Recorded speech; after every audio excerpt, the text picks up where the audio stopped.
그리스도의 정의로운 평화와 아름다운 기쁨이 함께 예배하는 여러분 모두에게 있기를 간절히 소망합니다. 연극이 끝나고 난 뒤 혼자서 객석에 남아 조명이 꺼진 무대를 본 적이 있나요? 1980년 대학가요제에서 은상을 수상한 샤프의 연극이 끝난 후입니다. 대학가요제가 낳은 명곡으로 꼽히는 곡 중에 하나이죠. 이 노래는 두 번의 질문을 던집니다. 먼저는 관객에게 연극이 끝나고 난 후에 객석에 앉아서 텅 빈 무대를 본 적이 있느냐고, 그리고 배우에게도 연극이 끝나고 난 뒤에 무대에 혼자 남아서 아무도 없는 객석을 바라본 적이 있느냐고 묻습니다. 평범한 사람 중에서 이렇게 무대가 끝나고 홀로 남아서 무대든지 객석이든지 바라본 경험을 한 사람이 얼마나 있겠습니까? 그러나 우리가 경험해보지 않은 일이지만 우리는 그 감정이 무엇인지 아주 잘 압니다. 그런 의미에서 이것이 명곡이라고 저는 생각을 하는데요.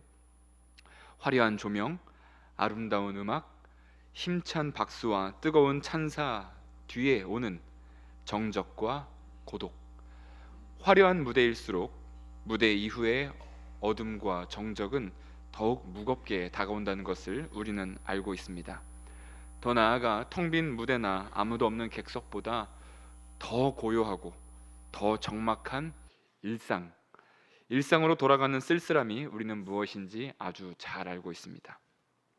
명절 동안 시끌시끌하던 자녀들이 이제 돌아갈 때 자녀들을 향하여서 손을 흔들다가 더 이상 두 눈에 시선이 닿지 않을 때까지 흔들다가 한참을 바라보다가 집으로 돌아가는 부모님의 쓸쓸함 같은 것들 말입니다. 축제가 끝나고 돌아가는 일상의 무게를 우리는 아주 강하게 느끼지요. 주일 저녁이면 찾아오는 월요병도 그런 것이라고 할 수 있습니다. 일요일 밤에 찾아오는 불안감, 그 역시도 축제 같은 주말이 끝나고 피할 수 없이 되돌아가야 하는 일상 앞에서 느끼는 불안함이라고 할 수 있겠습니다. 세상을 다 가진 것 같은 어떤 행복한 순간이라도 어김없이 다시 찾아오는 평범함에게 패배해버리기 마련이고, 고독과 권태로 채워진 그 일상이 우리가 돌아가 살아야 할 진짜 자리라는 것을 우리는 알고 있습니다. 연극이 끝나고 난 뒤 비로소 정적과 고독이라는 우리의 일상의 시간이 시작이 됩니다. 오늘은 성탄절 첫째 주일입니다. 성탄절 첫째 주일이라고는 하나 12월 25일로 성탄절 행사는 거의 모두가 마쳤습니다. 심지어 이웃교단에서는 오늘을 성탄절 후 첫 번째 주일이라고 하니 성탄절이 다 끝난 것 같습니다. 대림절 촛불은 더 이상 늘어나지 않고 몇 달간 준비했었던 칸타타도 끝이 났고 예수님의 생일을 축하하는 공연도 마무리가 되었습니다. 그리고 아이들의 노래도 다 끝났고 교회 바깥에 걸려 있었던 기쁘다 구주 오셨네 현수막도 다 떨어졌습니다. 근사한 크리스마스 저녁 식사도, 캐롤 음악도, 크리스마스 특선 영화도, 행복한 크리스마스 선물 교환도 다 끝이 났습니다. 성탄의 축제가 끝나고 남은 것은 여느 때와 다를 바 없는 평범한 주일, 평범한 찬양, 평범한 저녁 식사, 선물을 다 풀고 남은 포장지 같은 것들 뿐입니다. 안 그래도 어제 교회에 오니까 전도사님이 처음으로 하시는 말씀이 성탄절 장식을 언제 다 치우냐고 물어보시더라고요. 새삼 성탄절을 다 끝냈다라는 느낌이 듭니다. 우리는 이제 보통의 날로 돌아갈 준비를 해야 합니다. 오늘 교회력에 따른 본문인 누가복음에도 유월절 축제를 맞아서 예루살렘 성전에 방문하였다가 이제 순례를 마치고 짐을 싸고 나귀에게 지게 하고 고향으로 떠나는 행렬이 나타납니다. 6월절은 1년 중에 가장 아름다운 계절이기도 합니다.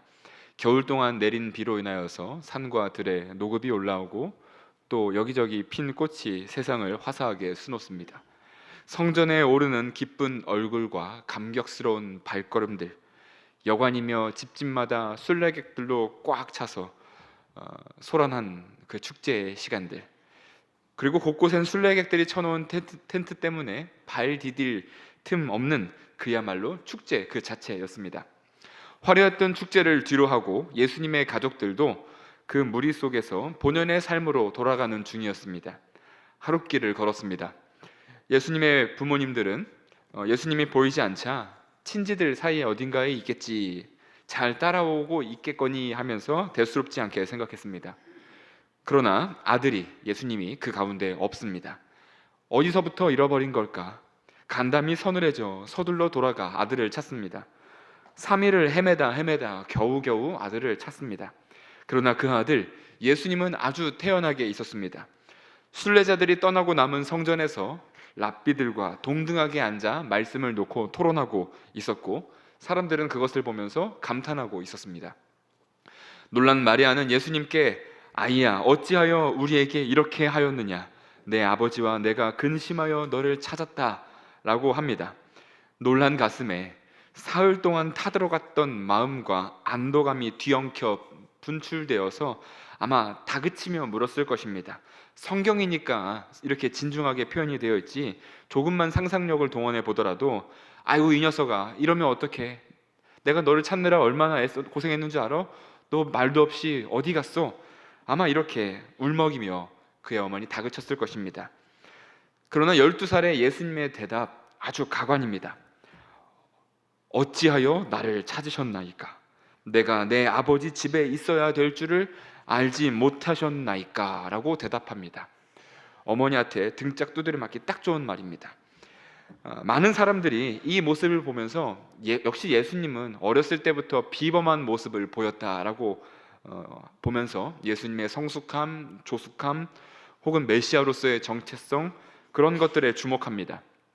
물론 이 본문이 그런 것을 암시하고 있는 것은 분명한 사실이긴 합니다만, 그러나 이 본문은 예수님의 신적인 모습만 나타나 있지 않습니다. 51절 말씀을 보면요, 예수는 함께 내려가사 나사렛에 이르러 순종하여 받드시더라 라고 되어 있습니다. 예수님의 어머니는 랍비들이나 혹은 그것을 지켜보는 사람들처럼 예수님의 지혜에 감탄하지 않았습니다. 예수님께서 12살 때 랍비들과 대화하는 모습을 보면서, 토론하는 모습을 보면서 아유, 역시 내 아들이 아니라 그리스도시구나 라고 생각하지 않았습니다. 예수님께 엎드려 경배하지도 않았습니다. 그의 부모는 다시 어린이 예수를 데리고 본래의 삶으로 돌아갑니다. 예수님도 마찬가지였습니다. 갑자기 엄마 하다가 마리아야, 나는 하나님의 아들이다 라며 12살에 부모님으로부터 독립하거나, 혹은 내가 하나님의 아들이라는 사실을 몰랐더냐 하면서 자신을 예배하라고 하지도 않으셨습니다. 예수님과 예수님의 부모는 두 손을 꼭 맞잡고 다시 잃어버리지 않게 하고 이제 집으로 돌아갔을 것입니다. 예수님은 집으로 돌아가 부모님께 순종하고 부모님께 섬겼다라고 오늘 51절 그렇게 기록하고 있는데요, 여기에 순종했다라는 말은 정말로 순종했다는 얘기입니다. 하나님께 순종하고 율법에 순종하고, 또 여느 자식들이 부모님에게 그러하듯 순종할 때 쓰는 말 그대로 권위에 복종한다라는 말입니다. 예수님이 부모에게 순종했다는 이 구절이 보여주는 아주 분명한 사실이 있습니다. 그것은 바로 예수님이 아무리 성령으로 나셨고 12살 때부터 비범한 모습을 보였다 하더라도 여느 인간이 살아가는 평범한 삶을 똑같이 사셨다는 것입니다. 여느 12살이 부모에게 그러듯 사셨다는 것입니다. 예수님은 잠깐 동안만 인간인 척하지 않으셨습니다. 처음부터 끝까지 한순간도 빠짐없이 참으로 인간으로 사셨습니다. 예수님이라고 해서 시간이 더 빨리 가거나 혹은 성장기를 건너뛰거나 한 적이 없습니다. 삶을 그대로 다 사셨습니다. 그것이 바로 성육신이 고백하는 것입니다. 성육신은 속은 하나님이지만 겉으로만 인간인, 마치 하나님이 인간이라는 옷만 걸쳐 입고 이 땅에 나타났다라는 것이 아닙니다.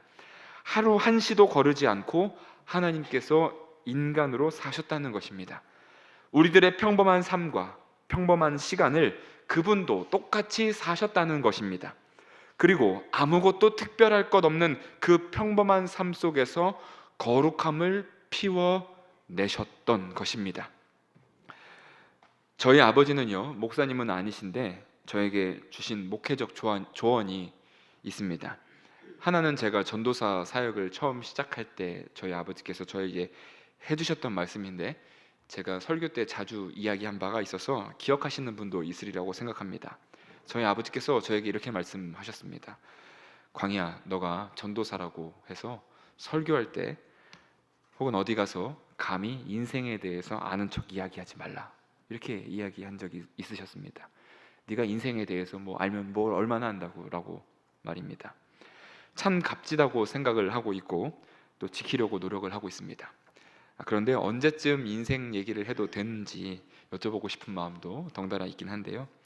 그래도 여태까지는 주신 말씀이 하나라서 다행이었는데, 작년에 한 가지를 더 추가해 주셔서 지키기가 2배로 어려워졌습니다. 아버지께서 쓰러지시기 전에 마지막으로 나눈 통화로 제가 기억을 하는데요, 저희 아버지께서 이렇게 말씀하셨습니다. 인생을 구경하지 말라고, 특히 성도님들의 인생을 구경하지 말라, 이렇게 말씀한 적이 있으셨습니다. 저는 그것이 무슨 말인지 단번에 알아듣지는 못했지만 솔직히 지금도 아버지께서 무슨 뜻으로 말씀하신 것인지 잘 모르겠으나 이것도 할 수만 있다면 아버지께 설명을 듣고 싶은 마음입니다. 그런데 이제 성탄절에 성육신에 관해서 묵상하면서 아버지께서 해주신 그 말씀이 성육신의 가르침과 신앙과 맞닿아 있다라는 생각을 했습니다. 하나님은 인간의 삶, 그러니까 인생을 하늘에서 구경하신 분이 아니라 몸소 사셨던 것입니다. 그것이 성육신입니다. 저는 인생을 모르지만 그래도 제가 성육신을 믿는다면 축제가 끝난 후에 시작되는 우리의 평범한 삶에 대해서 달리 볼 수 있다고 저는 생각을 하고 믿습니다. 하나님께서 우리와 똑같은 평범한 삶을 모두 다녀가셨다면, 제 아무리 평범하고 권태롭고 때로는 지루한 삶이라도 우리의 그 평범한 일상이 하나님께서 다녀가신 자리라고 한다면, 그렇다면 우리도 평범한 일상을 우회해서는 안 된다는 것입니다. 우리의 일상은 거룩함과 무관한 장소가 아니라는 것입니다. 성육신에 따르면 축제가 끝난 후 시작되는 그 평범한 삶이야말로 비로소 예수님께서 진정으로 찾아오신 장소라는 것입니다. 삶에 좋은 일이 가득해서 축제로 가득 차서가 아니라 고독과 정적, 권태와 비참함 뿐일지라도 그 삶이 하나님께서 찾아오시고 다녀가신 길이라면 그 사실 하나만으로도 우리는 삶을 다르게 볼 수 있게 된다고 저는 믿습니다. 진정한 축제는 일상을 살아가는 동력과 이정표가 되어주기 마련입니다. 마리아, 예수님의 어머니는 예수님이 12살 때 있었던 이 비범한 일을 모두 마음에 간직했다라고 말합니다. 그것을 간직한 채 일상으로 돌아갔습니다. 평범한 삶으로 어김없이 돌아갔지만 마음은 비범해진 채로 말입니다. 성탄의 절기를 보내는 우리도 그래야 한다고 저는 생각을 합니다. 성탄의 축제는 12월 25일 성탄절 한 번으로 끝나는 것이 아닙니다. 또 2000년 전에 단 한 번의 사건으로 끝나서도 안 됩니다. 우리가 진정으로 성탄을 고백하고 성육신을 믿는다면 우리 삶에 늘 간직하며 예수님께서 찾아오신 우리의 삶을 바라보며 우리도 우리의 삶 속에 거룩을 길러가야 합니다. 오늘 말씀은 이렇게 끝이 납니다. 예수는 지혜와 키가 자라가며 하나님과 사람에게 더욱 사랑스러워 가시더라. 예수께서 자라나셨듯 우리 삶은 거룩함이 자라나는 장소입니다. 오늘 구약의 말씀, 어린 사무엘이 하나님과 사람에게 은총을 받으며 자라가는 장면인데요, 예수님께서 자라가셨던 장면과 겹쳐지죠. 예수님께서 여느 인간과 똑같은 삶 속에서 하나님의 사랑과 지혜와 은총을 키워내신 것을 오늘 우리는 보게 됩니다. 오늘은 송년주일입니다. 성탄의 축제도 끝났지만 이제 2024년도 막을 내립니다. 이제 곧 연말 연초의 분주함과 들뜸, 그것들 사라지고 일상의 시간이 우리에게 찾아올 것입니다. 특별할 것 없는 일상은 어김없이 우리에게 다가옵니다.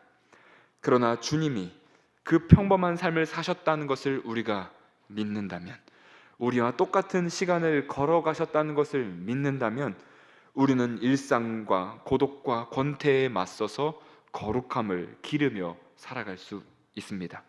성탄의 축제는 끝났지만 예수님께서 찾아오셔서 살아계신 성탄의 삶, 성육신의 삶은 이제 시작인 것입니다.